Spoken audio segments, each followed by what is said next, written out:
Pagpasok pa lang ng Setyembre, nagsimula ng lumabo ang kapaligiran ng Metro Manila dahil sa smog o ang magkahalong usok mula sa polusyon at hamog o fog. Marami ang nakapansin sa pagbabago sa paligid at may ilan na naapektuhan ang kanilang kalusugan. Isa na rito ang siklistang si Albertini Cordero. Bandang hapon na yun. Iniisip mo lang na medyo madilim pa pero yun nga, nalaman ko, nasa bahay na ako, nalaman ko nga na yung smog. So, naging epekto ngayon, namumula-mula yung mata, minsan nahihilo. Si Cathy Mercado, may napansin ding pagbabago sa kanyang kalusugan. Akala ko po yung mga ganun yung parang allergy reaction lang po. Pero siguro may kinalaman din nga po sa pollution. Ayon sa Department of Environment and Natural Resources o DENR, mga sasakyan ang may pinakamalaking kontribusyon sa smog sa Metro Manila.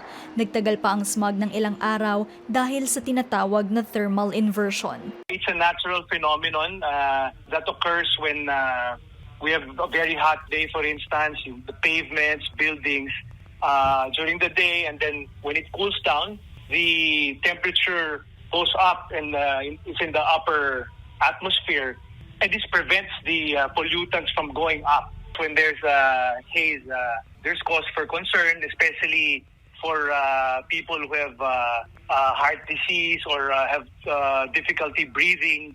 Sa ngayon, gumanda na raw ang kalidad ng hangin kumpara nung mga nakalipas na araw dahil na rin sa mga pag-ulan. Pero hiling ng environmental groups, bigyang pansin at pagbutihin ang active at mass transport sa bansa dahil makakatulong itong mabawasan ang polusyon. Maraming interesadong mag-convert to bikes or maglakad na lang if nagiging friendly yung mga infrastructures natin. So we need to prioritize low emission transport modality or even zero emission modalities such as biking, walking, and prioritizing mass transport system. Dagdag pa nila, tila hindi nakatulong ang Clean Air Act para mapaganda ang kalidad ng hangin sa bansa. Babala ng DENR, kapag muling sumama ang kalidad ng hangin, iwasan mo nang lumabas ng bahay. At kung hindi ito maiiwasan, magsuot ng face mask. Daniza Fernandez, CNN Philippines.